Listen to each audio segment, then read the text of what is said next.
Hello friends, good evening. मैं दीपक Sahu CGPSC है return notes के यूट्यूब चैनल में आप सभी का स्वागत करता हूं। आज हम 33वां दिन का मॉडल आंसर देखने जा रहे हैं, जिसमें आपको छत्तीसगढ़ के इतिहास का वीडियो के माध्यम से आपको प्रश्न प्राप्त हुआ था। देखिए, छत्तीसगढ़ सामाजिक परिदृश्य पूर्णतः समाप्त नहीं हुआ है, लगभग समाप्त हुआ है। जो आगे का पार्ट बचा हुआ है वह आपका छत्तीसगढ़ का भूगोल का है, तो उसको हम छत्तीसगढ़ के भूगोल में सॉल्व करेंगे। तो छत्तीसगढ़ के इतिहास में आपको 4 प्रश्न दिए गए थे, ठीक है। ये भी आपको कुछ दिनों में कंप्लीट हो जाएगा छत्तीसगढ़ का इतिहास। अगला हम लोक प्रशासन प्रारंभ करने वाले हैं, क्योंकि देखिए छत्तीसगढ़ का इतिहास भी हम 1937 और भारत छोड़ो आंदोलन 1942 तक पहुंच चुके हैं।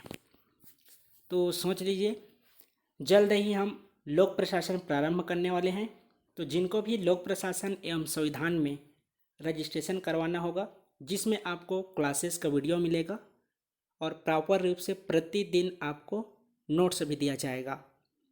एक साथ जो पीडीएफ आप मेंस में ख़रीदे हैं, जो भी ख़रीदे हैं, वह आपको प्रतिदिन कक्षा में मिल जाएगा। जब वीडियो होगी उसके 1 घंटा 2 घंटे के अंदर आपको नोट्स प्रतिदिन आपको प्राप्त होगा।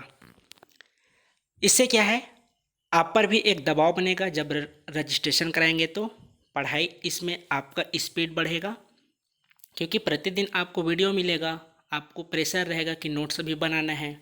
इससे आपकी भी तैयारी ज़्यादा होगी। तो चलिए प्रारंभ करते हैं आज के पहले प्रश्न से। हाँ, और ये देखिए, मेंस का एग्ज़ाम होने वाला था 18 से 21 के बीच। तो हमारे जो मेंस आंसर राइटिंग कर रहे थे जो छात्र, बहुत से लोग मेंस आंसर राइटिंग में जो जुड़े हुए हैं, इस साल मेंस एग्ज़ाम देने वाले हैं। तो देख लीजिएगा जी, आप लोग घबराइएगा नहीं। देखिए, जब फेसबुक में मैं देखता हूँ तो डायरेक्ट सीधा कोचिंग वालों पर आरोप लगता है कि इन्हीं के द्वारा यह सब करवाया जा रहा है, लेकिन कहीं साक्ष्य प्राप्त नहीं हुए हैं, नहीं कोई वैध है। तो आप लोग भी इन सभी बहकावे में मत आइएगा। आप लोग एग्ज़ाम की तैयारी करते रहिए। आज नहीं तो कल एग्ज़ाम तो होना ही है, भले अभी कैंसिल हुआ अलग बात है। तो जो छात्र आगे कोचिंग के माध्यम से तैयारी करेंगे, जो मेंस होने वाला है, देखिए 15 से शायद कोचिंग खुल सकता है, तो वहाँ आपको क्रैश कोर्स टाइप से पढ़ाया जाएगा, जिसका कोई मतलब नहीं है। उससे बढ़िया आप जितना अभी तक पढ़े थे उसी को अच्छे से पढ़ते रहिएगा, घर में बैठ के आराम से पढ़िए। अब नया डेट कब आएगा इसको किसी को भी पता नहीं है, तो अभी फिर से आप प्रारंभ कर लीजिए। तो चलिए आज के पहले प्रश्न से देखते हैं। आज का पहला प्रश्न आप सभी को दिया गया था, सविनय अवज्ञा आंदोलन को इसका छत्तीसगढ़ में क्या प्रभाव पड़ा था। प्रश्न पहला था, सविनय अवज्ञा आंदोलन का छत्तीसगढ़ में क्या प्रभाव पड़ा।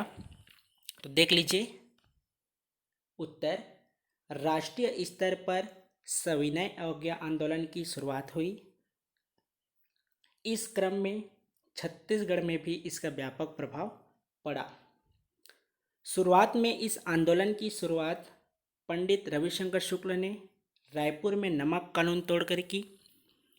आंदोलन में प्रमुख भूमिका ठाकुर प्यारेलाल, महंत लक्ष्मी नारायण, मौलाना अब्दुल रऊफ, वामन राव लाखे और शिवदास डागा द्वारा आंदोलन में प्रमुख भूमिका निभाई गई। आंदोलन में सविनय अवज्ञा आंदोलन नमक कानून के उल्लंघन तक सीमित नहीं थी, बल्कि इस आंदोलन के दौरान रायपुर, दुर्ग, बिलासपुर सहित विभिन्न क्षेत्रों में अनेक प्रमुख आंदोलन हुए, जिसमें जंगल सत्याग्रह प्रमुख थे। तो हम जंगल सत्याग्रह का प्रश्न सॉल्व कर चुके हैं, फिर भी जो प्रश्न बचे हुए हैं हम उसको मेगा टेस्ट में शामिल कर लेंगे। आज गुरुवार हो गया, कल आपको शुक्रवार, 2 दिन आज तो चला गया, कल आपको मेंस आंसर राइटिंग का और प्रश्न प्राप्त होगा। उसके बाद आप सभी मेगा टेस्ट के लिए तैयार रहिएगा। आधुनिक छत्तीसगढ़ का लेंगे, केवल आधुनिक का रहेगा। उसके बाद जो अगला मेगा टेस्ट जिसमें हम शनिवार का रहेगा, वो अगला शनिवार की बात है। उसमें आपको छत्तीसगढ़ का सामाजिक परिदृश्य और छत्तीसगढ़ के इतिहास दोनों के 75-75 अंक के प्रश्न दिए जाएंगे। आपके पास पूरे दिन भर का समय रहेगा। आपको 9 से 10 इस बीच में प्रश्न प्राप्त हो जाएंगे। आपको 10 से लेकर शाम के 6 बजे तक समय रहेगा। उसमें आप दोनों सब्जेक्ट को 75-75 अंक के जो प्रश्न दिए जाएंगे उसको अच्छे से सॉल्व कीजिएगा और नोट्स को अपना तैयार रखिए। यही सब नोट्स आपका भविष्य में काम आएगा जब आप मेंस की तैयारी करेंगे, मेंस का एग्ज़ाम देंगे उस टाइम। तो एक बार और देख लीजिए। पहला प्रश्न था सविनय अवज्ञा आंदोलन का छत्तीसगढ़ में क्या प्रभाव पड़ा। तो राष्ट्रीय स्तर पर सविनय अवज्ञा आंदोलन की शुरुआत हुई। इस क्रम में छत्तीसगढ़ में भी इसका व्यापक प्रभाव पड़ा। छत्तीसगढ़ में इस आंदोलन की शुरुआत पंडित रविशंकर शुक्ल ने रायपुर में नमक कानून तोड़कर की। आंदोलन में प्रमुख भूमिका ठाकुर प्यारेलाल, महंत लक्ष्मी नारायण, मौलाना अब्दुल रऊफ, वामन राव लाखे और सी दास डागा द्वारा आंदोलन में प्रमुख भूमिका निभाई गई। आंदोलन में सविनय अवज्ञा आंदोलन नमक कानून के उल्लंघन तक सीमित नहीं थी, बल्कि इस आंदोलन के दौरान रायपुर, दुर्ग, बिलासपुर सहित विभिन्न क्षेत्रों में अनेक प्रमुख आंदोलन हुए, जिसमें जंगल सत्याग्रह प्रमुख थे। यह रहा आज का पहला प्रश्न। दूसरा प्रश्न देख लीजिए। प्रांतीय चुनाव 1937 का छत्तीसगढ़ में प्रभाव बताइए। क्या है प्रांतीय चुनाव 1937 का छत्तीसगढ़ में प्रभाव, देख लीजिए। उत्तर 1935 के अधिनियम के आधार पर 1937 में प्रांतीय विधानसभाओं के निर्वाचन हुए। देश के 8 राज्यों में कांग्रेस पार्टी को सफलता मिली, जिसमें मध्य प्रांत भी शामिल था। मध्य प्रांत में डॉक्टर खरे के नेतृत्व में मंत्रिमंडल का गठन किया गया, जिसमें पंडित रविशंकर शुक्ल को शिक्षा मंत्री और घनश्याम सिंह गुप्त को विधानसभा अध्यक्ष चुने गए। ये आप प्रीलिम्स में भी पढ़ते हैं। बाद में किसी कारणवश डॉक्टर खरे के त्यागपत्र देने पर पंडित रविशंकर शुक्ल मुख्यमंत्री बनाए गए, जिन्होंने अपने कार्यकाल में गांधीवादी सिद्धांतों को लागू करने का प्रयास किया। ये आपका आज का दूसरा प्रश्न था कि प्रांतीय चुनाव 1937 का छत्तीसगढ़ में प्रभाव बताइए। तो एक बार और देख लीजिए। 1935 के अधिनियम के आधार पर 1937 में प्रांतीय विधानसभाओं के निर्वाचन हुए। देश के 8 राज्यों में कांग्रेस पार्टी को सफलता मिली, जिसमें मध्य प्रांत भी शामिल था। मध्य प्रांत में डॉक्टर खरे के नेतृत्व में मंत्रिमंडल का गठन किया गया, जिसमें पंडित रविशंकर शुक्ल को शिक्षा मंत्री और घनश्याम सिंह गुप्त को विधानसभा अध्यक्ष चुने गए। बाद में किसी कारणवश डॉक्टर खरे के त्यागपत्र देने पर पंडित रविशंकर शुक्ल मुख्यमंत्री बनाए गए, जिन्होंने अपने कार्यकाल में गांधीवादी सिद्धांतों को लागू करने का प्रयास किया। यह रहा आपका आज का दूसरा प्रश्न। तो देख लीजिए, जो इस साल मेंस एग्ज़ाम देने वाले थे वे छात्र विशेष रूप से ध्यान दीजिएगा। प्रश्न पेपर आपका तय था, लगभग प्रिंटिंग हो चुका होगा। तो आज के बाद नहीं कहना चाहिए, 1 अक्टूबर के बाद जो भी योजना आएगी उस पर ज़्यादा फोकस मत कीजिएगा। जो पहले योजना चल रही है उस पर ध्यान दीजिएगा। इसके अलावा आर्थिक सर्वेक्षण, बजट, ये सब आंकड़ा वाले प्रश्नों से बचिएगा। पिछले साल तो शायद प्रश्न 1-2 ही बस आए थे, बाकी आप लोग इनसे बच के रहिएगा। इकोनॉमिक्स में भी ज़्यादा डाटा नहीं देना है आपको। आर्थिक सर्वेक्षण है, इस पर भी आपको ज़्यादा फोकस अब और नहीं करना है।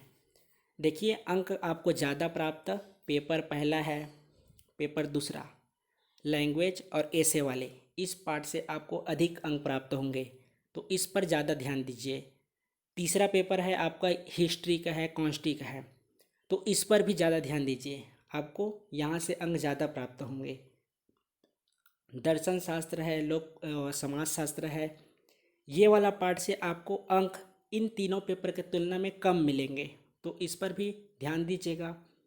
आपका बचता है इकोनॉमिक्स का पार्ट और एक पेपर बचता है आपका साइंस वाला पार्ट।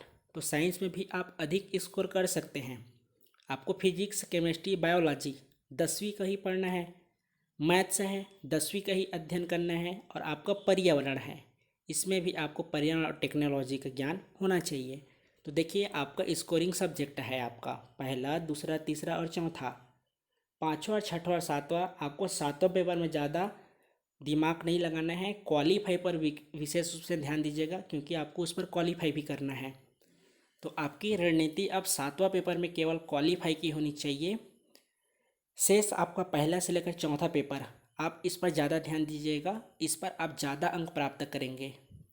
अब अगर रिजल्ट देखते होंगे तो जितना आपका टोटल अंक रहता है, सभी को पता है, 7 पेपर का 1400, 150 का इंटरव्यू 1550 में आप देखेंगे 950, 1000 तक हाईएस्ट प्रथम रैंक प्राप्त करते हैं। तो आप लोग की भी रणनीति सातवें पेपर को केवल क्वालीफाई करने की होनी चाहिए, बाकी आप लोग देख लीजिएगा। तीसरा प्रश्न था आज का, छत्तीसगढ़ में भारत छोड़ो आंदोलन को समझाइए। देख लीजिए उत्तर क्या होगा। भारत छोड़ो आंदोलन के दौरान महात्मा गांधी व अन्य नेताओं को अंग्रेजों द्वारा जेल में डालने के विरोध में रायपुर, इसमें विशाल जुलूस निकाला गया। मुंबई अधिवेशन से लौट रहे पंडित रविशंकर शुक्ल, खूबचंद बघेल, बैरिस्टर छेदीलाल, महंत लक्ष्मी नारायण जैसे प्रमुख नेताओं को गिरफ्तार कर लिया। इसके विरोध में रणवीर सिंह शास्त्री के नेतृत्व में छात्रों द्वारा एक विशाल जुलूस निकाला गया। दुर्ग में रघुनंदन सिंगरौल ने दुर्ग जिला न्यायालय में आगजनी का प्रयास किया, जो कि असफल रहा। छत्तीसगढ़ में अहिंसक आंदोलन के साथ ही साथ कुछ प्रमुख क्रांतिकारी घटना भी घटित हुई, जिसमें रायपुर डायनामाइट कांड और रायपुर षड्यंत्र केस शामिल था। सभी को पता है, इसका प्रश्न भी सॉल्व किए थे। एक बार और देख लीजिए, छत्तीसगढ़ में भारत छोड़ो आंदोलन को समझाइए। भारत छोड़ो आंदोलन के दौरान महात्मा गांधी व अन्य नेताओं को अंग्रेजों द्वारा जेल में डालने के विरोध में रायपुर में विशाल जुलूस निकाला गया। मुंबई अधिवेशन में ही तय हुआ था कि भारत छोड़ो आंदोलन तय होना है। तो मुंबई अधिवेशन से जब लौट रहे पंडित रविशंकर शुक्ल, खूबचंद बघेल, बैरिस्टर छेदीलाल, महंत लक्ष्मी नारायण जैसे प्रमुख नेताओं को गिरफ्तार कर लिया गया। इसके विरोध में रणवीर सिंह शास्त्री के नेतृत्व में छात्रों द्वारा एक विशाल जुलूस निकाला गया। दुर्ग में रघुनंदन सिंगरौल ने दुर्ग जिला न्यायालय में आगजनी का प्रयास किया। छत्तीसगढ़ में अहिंसक आंदोलन के साथ साथ कुछ प्रमुख क्रांतिकारी घटना भी घटी, जिसमें रायपुर डायनामाइट कांड, रायपुर षड्यंत्र केस प्रमुख थे। यह रहा है आपके आज के तीसरा प्रश्न। चौथा प्रश्न देखिए आज का था, छत्तीसगढ़ में लाखा बाटा व्यवस्था का विस्तृत वर्णन कीजिए। मेरे हिसाब से ये तीसरा या चौथा, इसमें से किसी एक का प्रश्न होगा। 3-4 बार इसको सॉल्व कर चुके हैं, तो मेरे हिसाब से सभी को लिखने का प्रयास करना चाहिए था। देख लीजिए, छत्तीसगढ़ में लाखा बाटा व्यवस्था क्या है, इसका विस्तृत वर्णन करना था। तो विस्तृत वर्णन में कुछ भी नहीं लिखना था, 175 शब्द की लिमिटेड होती है, तो आप भी 175 शब्दों के अंतर्गत लिखना था। लाखा बाटा भू राजस्व के क्षेत्र में एक महत्वपूर्ण व्यवस्था के रूप में थी। संभवतः यह व्यवस्था मराठों के समय से प्रारंभ हुई थी। लाखा बाटा व्यवस्था के अंतर्गत जमींदार और गौटिया की प्रमुख भूमिका थी। मूल रूप से यह भूमि की विभाजन और वितरण की एक व्यवस्था थी, जिसके पीछे उद्देश्य था कि कृषि योग्य श्रेष्ठ भूमि पर कुछ लोगों का ही एकाधिकार न रहकर इस भूमि का बदलाव होता रहे। इसके बारे में हम पहले भी सॉल्व कर चुके हैं। और क्या है, छत्तीसगढ़ में अंग्रेजी शासन स्थापित होने के बाद अंग्रेजों ने इस व्यवस्था की समीक्षा की।